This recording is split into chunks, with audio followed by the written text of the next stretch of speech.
Olá, boa noite, sejam muito bem-vindos. Você que estava aí ligado na novela, continua com a gente. Quarta-feira movimentada no DF. Esquema de rachadinha no GDF. Servidor de confiança indicava cargos em troca de dinheiro.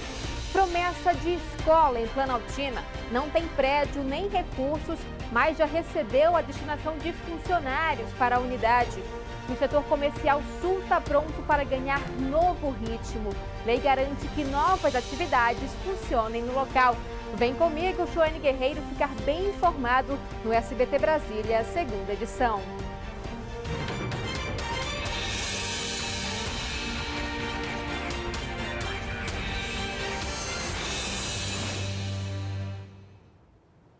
Em Planaltina, uma escola da rede pública nunca saiu do papel. Mesmo assim, dinheiro foi destinado para a unidade que deveria ser inaugurada neste ano. Até servidores da educação foram nomeados, mas escola funcionando, o que é bom, nada. A escola Sei Pipiripau, em Planaltina, no Arapuanga, era um projeto antigo da Secretaria de Educação. A previsão de inauguração era o segundo semestre de 2021. Mais ou menos 2 anos e ninguém fez nada. É uma vergonha para a cidade, é um roubo, assim, às claras, né? Nem às escuras, porque realmente é às claras, e a gente pede que seja apurado. O Sei Pipiripau nunca saiu do papel, mas recebeu R$30 mil para aquisição de mobiliário e equipamentos para a escola. A portaria número 62 foi publicada no Diário Oficial do DF do dia 11 de fevereiro de 2021. No dia 18 de fevereiro, a circular 17 de 2021 da Regional de Ensino de Planaltina reforçava a destinação do dinheiro. Servidoras de carreira da Secretaria de Educação foram nomeadas. Camila Soares de Castro foi indicada para o cargo de diretora. Ela só foi exonerada da função este ano. Procuramos a servidora para comentar essa nomeação e saber qual atividade ela desempenhou durante esse tempo, mas ela não quis dar entrevista. Planaltina está precisando demais, de urgência, de escolas, em creches, e, no entanto, é uma pessoa recebendo uma coisa que não existiu, né?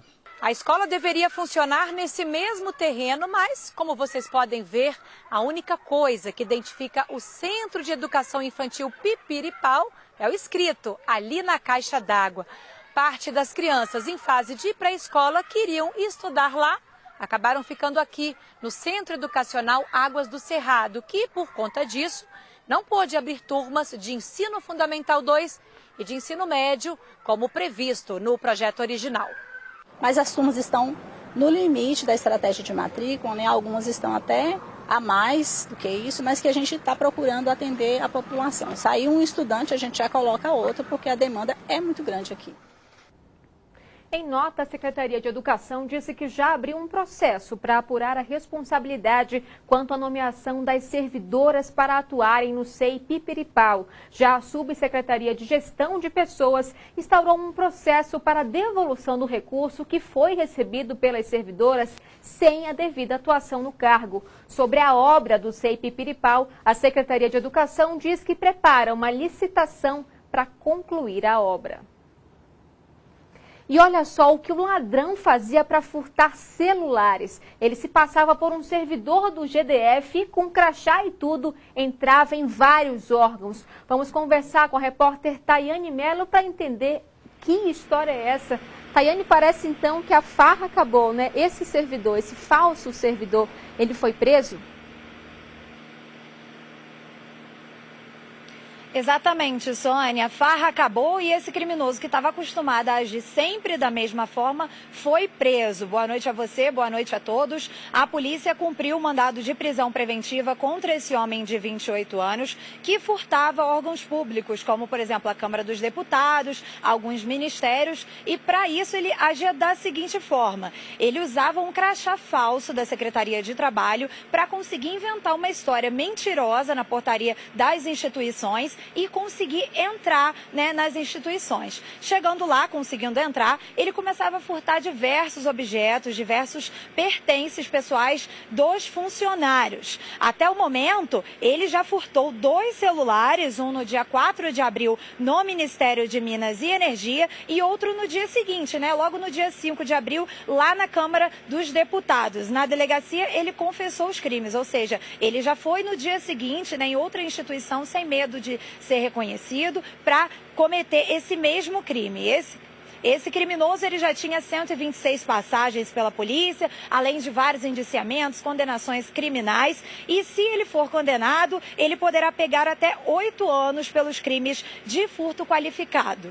Volto com você, Suone. 126 passagens, hein, gente? É muita coisa. Obrigada, Tayane. A polícia investiga um esquema de rachadinha envolvendo um servidor comissionado do GDF, exonerado na tarde de hoje. Ele teria indicado pelo menos 8 pessoas para cargos públicos e pediu em troca dinheiro. Foram cumpridos 8 mandados de busca e apreensão. O alvo principal da operação é Celso Francisco de Assis, ex-assessor no gabinete do então vice-governador em 2019 e ex-assessor na Secretaria Executiva das Cidades, no ano passado, quando começaram as investigações. Segundo a polícia, ele é suspeito de indicar pessoas a cargos comissionados. Em troca, recebia parte do salário. Remetia esses cargos, essa indicação, e conseguindo esses cargos, ele coagia essas pessoas, exigia que fosse feita uma passagem do valor indevido para ele, né? Da vantagem indevida, que era o dinheiro de parte do salário deles. De acordo com a Polícia Civil, o investigado teria chegado a nomear parentes e amigos próximos. Em alguns casos, essas pessoas nem sequer compareciam ao local, iam apenas uma vez por mês para assinar a folha de ponto, configurando ali funcionários fantasmas. As investigações apontam que os superiores do servidor não tinham conhecimento dos crimes. Em um dos endereços, a polícia apreendeu uma grande quantidade de dinheiro em espécie. Os suspeitos de fazerem parte do esquema são investigados pela possível prática dos crimes de concursão, estelionato contra a administração pública e lavagem de dinheiro. Caso sejam condenados, podem pegar até 27 anos de prisão. Vamos tentar analisar o mais rápido possível todos os elementos que foram colhidos hoje para conseguir concluir a investigação. A Secretaria Executiva das Cidades informou que Celso Francisco assumiu o cargo de assessor na Subsecretaria de Desenvolvimento Regional e Operações nas Cidades em outubro de 2022. A Polícia Federal está investigando uma associação criminosa suspeita de fraudar dados de vacinação contra a Covid-19 no Sistema de Informação do Programa Nacional de Imunizações do Ministério da Saúde. Foram cumpridos mandados de busca e apreensão no Rio de Janeiro e aqui no DF. 6 pessoas foram detidas. Uma delas é o ex-ajudante de ordens do ex-presidente Jair Bolsonaro, o tenente-coronel Mauro Cid. Em novembro de 2021, Mauro Cid conseguiu certificado falso de imunização para ele e para a família. Pelo mesmo esquema, o ex-presidente Jair Bolsonaro teria burlado o esquema de vacinação dele e da filha. Segundo a PF, Jair Bolsonaro e Mauro César Cid tinham plena ciência dos dados falsificados. Inclusive, hoje, houve busca e apreensão na casa do ex-presidente, que ainda deve ser ouvido pela PF. Jair Bolsonaro nega as acusações. A polícia prendeu um ladrão que há tempos tira o sossego de vários moradores em Ceilândia. Pasmem, o criminoso já foi parar na delegacia mais de 20 vezes por roubar e furtar casas ou pessoas que estão simplesmente ali passando pelas ruas. Essas são imagens do último furto em que o criminoso foi identificado. O crime ocorreu em março. Pelo circuito de segurança do local, dá para ver um hábito desse ladrão. Ele troca o tênis que está usando pelo da vítima. Ele já é um velho conhecido da polícia por arrombar e furtar casas das QNN 23 e 21 em Ceilândia para sustentar o vício em drogas. Tem mais de 20 passagens, praticamente todas por furto. Ele se encontra à disposição da Justiça, já passou inclusive para a audiência de custódia e vai ser encaminhado lá para Papuda, onde aguardará o seu julgamento. Esperamos que agora, com esses 2 mandados de prisão, ele fique um tempo preso, cumpra a pena pelos crimes que ele cometeu, trazendo um pouco mais de paz ali para a comunidade da região da QNN 23. Uma denúncia levou a polícia a investigar um caso intrigante. Carros que haviam sido apreendidos e deveriam estar no pátio do Detran, na verdade estavam rodando por aí nas mãos de motoristas que não eram os proprietários dos veículos. Quem vai explicar essa história pra gente é a repórter Amanda Mustafa. Amanda, boa noite para você. Então, tinha algum servidor do Detran envolvido aí nessa situação? Boa noite. Oi, Sônia, boa noite para você, boa noite para todo mundo. Olha, o que tudo indica, tinha sim, viu? Segundo a Polícia Civil, hoje pela manhã, os investigadores apreenderam dois carros e uma moto que estavam sendo usados por pessoas ligadas a um servidor do Detran. Segundo as informações, esses veículos, eles já haviam sido apreendidos há um ano, estavam lá, né? Deveriam estar no estacionamento do Detran por conta de multas, outros débitos e deveriam inclusive estar à disposição dos proprietários, caso esses pagassem esses débitos ou seguir aquele trâmite de ir para leilão, né, que é comum. Essas pessoas, Sônia, elas estariam usando esses veículos como se elas fossem donas e por isso elas podem ser enquadradas por crimes de peculato, desvio e apropriação. Os investigadores, inclusive, apuram o envolvimento delas nesse esquema, já que elas tinham ciência de que esses veículos estavam em situação irregular. Inclusive, os policiais apreenderam também computadores que um dos suspeitos usava lá no Detran e outros 5 carros e 19 motos foram apreendidos e há suspeita também de irregularidade, o que pode mostrar que esse esquema pode vir a ser maior do que se imagina até agora. A gente vai seguir acompanhando essa história. Sônia, volto com você. Obrigada pelas informações, Amanda. E sobre esse assunto, nós entramos em contato, né, com o Detran, que disse que está colaborando com as investigações e que a corregedoria do órgão tomará as medidas disciplinares pertinentes após a apuração do caso, mas que o envolvido já será afastado das funções. Acabou há pouco o julgamento do assassino de Luciana Faria no Recanto das Emas. Há 2 anos ela foi sequestrada por um vizinho quando estava a caminho da igreja. O corpo dela só foi encontrado dias depois. O autor foi condenado a 12 anos e 1 mês de prisão em regime fechado. Foi assim, aos gritos de justiça, que amigos e familiares de Luciana Regina de Faria, de 46 anos, aguardavam em frente ao Fórum do Recanto das Emas pelo julgamento do pedreiro Roberto Oliveira Santos, o assassino de Luciana. O grupo também fez uma oração. Roberto Oliveira está respondendo pelos crimes de homicídio e ocultação de cadáver. 7 pessoas fazem parte do júri popular. O julgamento começou às 10 horas da manhã. As primeiras pessoas a serem ouvidas foram as filhas e a mãe da vítima. A gente quer sim que ele permaneça preso. Luciana saiu de casa no dia 31 de agosto de 2021 e só foi encontrada 10 dias depois, já sem vida. A vítima sofria de epilepsia e esquizofrenia. O homem aparece nessas imagens de circuito de segurança arrastando o corpo da mulher enrolado em um cobertor. Ele puxa com dificuldades e para quando percebe outras pessoas passando pela rua. Depois, continua puxando. O corpo foi encontrado horas depois, completamente carbonizado, em uma área próxima à casa da vítima. Na residência do suspeito, a polícia encontrou vestígios de sangue, sacos de cimento e pedaços de concreto. O acusado preferiu ficar em silêncio.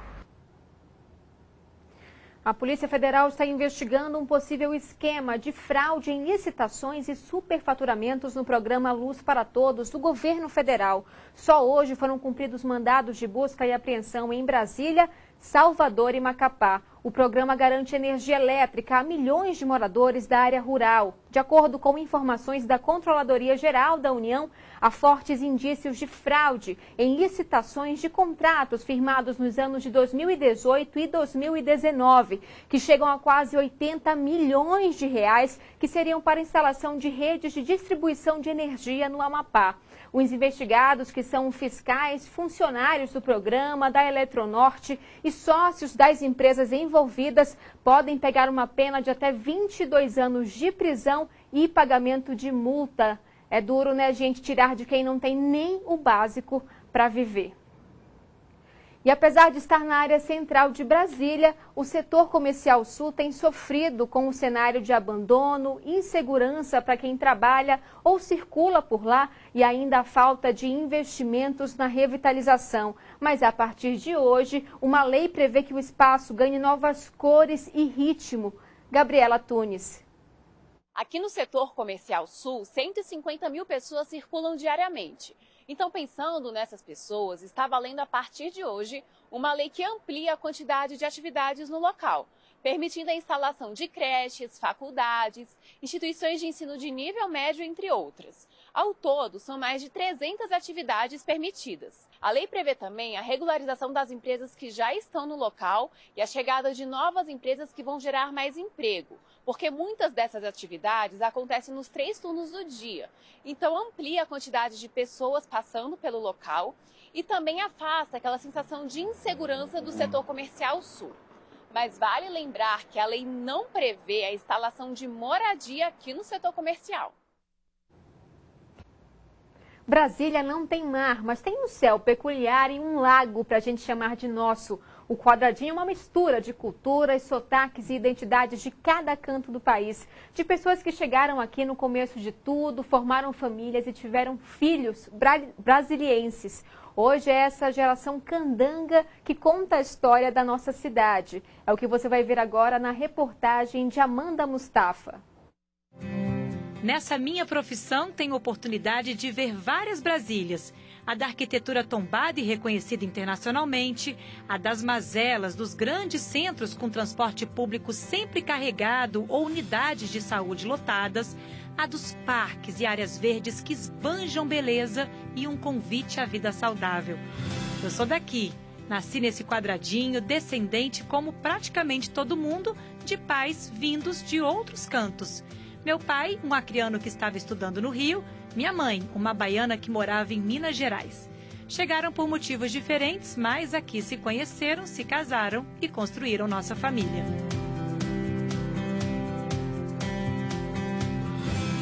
Agora somos nós, os filhos, que começamos uma nova história. Eu tenho 2 filhos brasilienses e meu irmão também. Eu nasci em Brasília, sou brasiliense, nasci no Hospital Público da L2 Sul. Conheci minha esposa em Brasília também, ela é brasiliense, e nosso filho também nasceu em Brasília. E o engraçado dessa história é que o Ernesto se casou com a Ju no dia do aniversário de Brasília e algum tempo depois o Felipe nasceu. Que dia mesmo, Filipinho? Dia 21 de abril. Eu gosto desse dia porque eu posso comemorar com os meus amigos e também não tem aula e nem trabalho, assim eu posso curtir com a minha família. A gente não estava esperando. Era a primeira semana da 39ª, né? Então, primeiro dia, ele já nasceu, entrou na 39ª. Trabalhei até o último dia, então nem estava previsto, assim, para nascer tão rápido. Nesses 63 anos da capital, muita coisa mudou. Segundo dados da Pesquisa Distrital por Amostra de Domicílio 2021, realizada pelo Instituto de Pesquisa e Estatística do Distrito Federal, mais da metade da população brasiliense nasceu no DF. Cerca de 1.600.000 pessoas. A maior parte delas tem entre 0 e 24 anos. São os netos daqueles que apostaram nesta cidade. Gente que abraçou a capital e fez dela o seu lar. Gente de diferentes lugares. No topo das origens dos moradores está Minas Gerais, seguida de Bahia, Goiás, Maranhão e Piauí.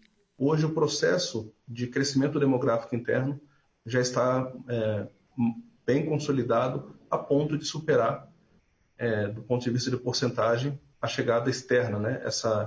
A chegada de habitantes de outros estados e regiões. Eu amo essa cidade! Viva Brasília!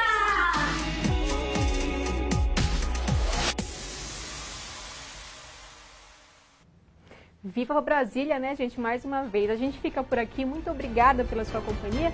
Mas antes da gente terminar, a gente vai mostrar para vocês aqui umas imagens do trânsito na entrada de Taguatinga. EPTG bem puxado de carro, né, gente? Então, muito cuidado aí na volta para casa.